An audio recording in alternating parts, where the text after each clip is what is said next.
Bonjour à tous, je suis Mathias Urpé, je travaille pour le Feu Foyer Évangélique Universitaire à Amiens et on a utilisé l'outil des petits groupes avec les étudiants.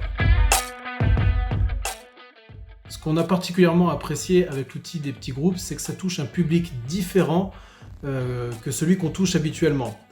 On propose depuis toujours au Feu des groupes découvertes de la Bible, mais ces groupes découvertes de la Bible, en fait, ça s'adresse aux étudiants qui sont déjà intéressés pour découvrir la Bible. Et on a aussi au Feu beaucoup d'étudiants qui viennent, mais qui sont eux-mêmes pas forcément intéressés par la Bible, qui viennent juste parce qu'ils apprécient l'ambiance, parce qu'ils apprécient les soirées à thème qu'on fait, parce qu'on va faire du sport avec eux, parce qu'on fait des activités, parce qu'on côtoie beaucoup d'étudiants. Mais quand on leur propose de venir à un groupe découverte, en fait, ça les intéresse pas tellement parce que la Bible, c'est pas un truc qui leur parle en fait. Et avec l'outil des petits groupes, on s'est rendu compte qu'on avait là quelque chose qui était beaucoup plus adapté pour tous ces étudiants qui aiment le Feu, qui aiment venir au Feu, mais qui sont pas encore prêts à faire le pas de vouloir découvrir le message de la Bible. Pourquoi ? Tout simplement parce que en fait, ce sont des valeurs sur lesquelles on va discuter avec eux.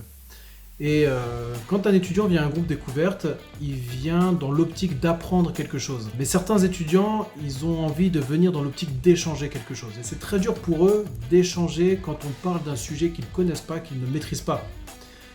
L'outil des petits groupes est un outil qui est hyper pratique en fait parce que quand on parle des valeurs, ça parle à tout le monde. Quand on parle de la justice, tout le monde a quelque chose à dire sur la justice. Quand on parle de l'amour, tout le monde a quelque chose à dire sur l'amour. Quand on parle de l'humilité, tout le monde a quelque chose à dire sur l'humilité. Et après, pour nous, une fois qu'on a animé la discussion et que tout le monde a pu participer et dire ce qu'ils avaient à dire sur le sujet, en fait, c'est très simple pour nous de montrer comment est-ce que la Bible met en avant cette valeur à travers la personne de Jésus-Christ. Et en fait, on arrive à faire des ponts entre ce que les personnes ont développé dans leur discussion et ce que le groupe a développé dans sa discussion et l'évangile. Et à partir de là, les étudiants, ils voient la pertinence de l'évangile parce qu'ils voient que dans l'évangile sont incarnées toutes les valeurs dont on a discuté avant, tous les idéaux dont on a discuté avant. Et à partir de là, on peut leur proposer, s'ils veulent, d'aller plus loin encore dans la découverte de la Bible, de l'évangile. Je pense que c'est un outil qui est adapté particulièrement pour toutes les personnes qui ne sont pas forcément prêtes à venir à l'église, pas forcément prêtes à participer à un culte, pas forcément prêtes à intégrer un groupe de maison, pas forcément prêtes à commencer un groupe découverte de la Bible ou de la foi chrétienne, mais qui ont quand même envie de discuter, mais qui ont quand même envie d'échanger, qui ont quand même envie de dire ce qu'ils pensent, et avec qui on va pouvoir, dans l'échange, montrer la pertinence du message de l'évangile pour eux aujourd'hui dans leur culture dans laquelle ils sont. Ce qui fonctionne bien dans l'outil, je trouve, c'est que tout est donné clé en main déjà. On a finalement relativement peu de travail, si ce n'est de s'approprier l'outil pour bien le connaître, pour bien le comprendre et pour pouvoir bien le transmettre. Un autre avantage que j'ai trouvé à ces petits groupes, c'est que ça nous a permis de former un étudiant pour lui-même ensuite animer des petits groupes. On l'a vécu avec donc 2 permanents plus un étudiant et c'était très facile de former et de montrer à cet étudiant le format de discussion avec des personnes non croyantes pour que lui-même après puisse aussi de son côté développer ce genre de format. Et par la suite, il a lui-même animé des groupes découvertes. Donc c'est aussi un outil qui est utile pour former des personnes qui seraient intéressées pour animer un groupe avec des non-croyants, mais qui ne se sentent pas trop capables de le faire.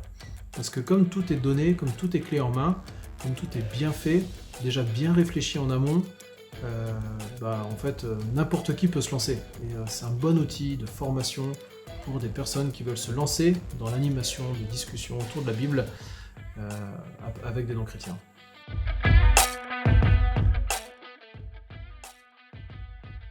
Autre chose que j'ai apprécié dans l'outil, c'est sa pertinence pour un public typiquement français qui a toujours quelque chose à dire sur tout et qui a envie de parler et de participer.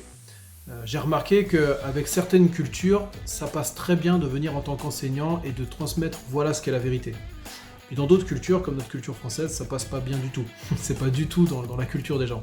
Donc quand on arrive avec un thème où on va dire on va discuter ensemble et on est prêt à entendre ce que vous avez à nous dire et nous on va vous dire ce que la Bible a à dire dessus, en fait on arrive dans un échange qui porte beaucoup de fruits et qui apporte des vraies relations.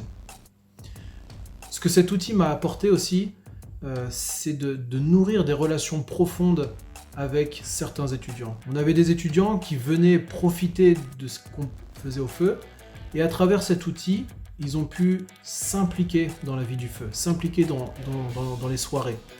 Et la relation a changé avec ces étudiants. On les connaissait mieux, ils nous connaissaient mieux, et à partir de là, on a pu créer une relation plus profonde, et certains de ces étudiants ont vraiment apprécié de venir au feu et de connaître le feu, non pas seulement comme étant un lieu où on fait plein de choses, mais un lieu où eux-mêmes peuvent venir et ont toute leur place. Je trouve que l'outil des petits groupes, c'est un outil qui montre à tous les gens autour de nous qui ne croient pas en Dieu, qui ne sont pas chrétiens, qui n'ont pas la foi, tous les non-croyants, en fait qu'ils ont leur place parmi les croyants. Ils ont leur place dans l'église, ils ont leur place dans un groupe de jeunes, ils ont leur place dans un groupe étudiant, ils ont leur place dans n'importe quel groupe, un groupe de maison ou autre, et on est prêt à les accueillir, on est prêt à entendre ce qu'ils ont à nous dire, et nous on est prêt aussi à leur transmettre un message, le message du salut. Et quand on vit ça au sein des petits groupes, il y a des choses vraiment belles qui se font dans les relations, et on espère, mais ça dépend pas de nous, dans le cœur, dans des transformations de cœur. Je pense que c'est un outil qui est important parce qu'il en existe très peu qui permettent de faire des ponts entre la personne non croyante qui n'a pas tellement d'intérêt pour Dieu ou pour l'Église et ce qu'on vit, nous, en tant que chrétiens, au sein de l'Église, dans notre communion fraternelle. Et ce pont, cette marche, souvent, on a remarqué qu'elle était trop haute pour beaucoup de monde.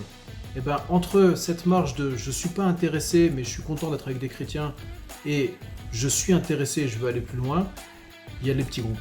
Et ces petits groupes permettent d'avancer petit à petit dans la découverte de l'Évangile.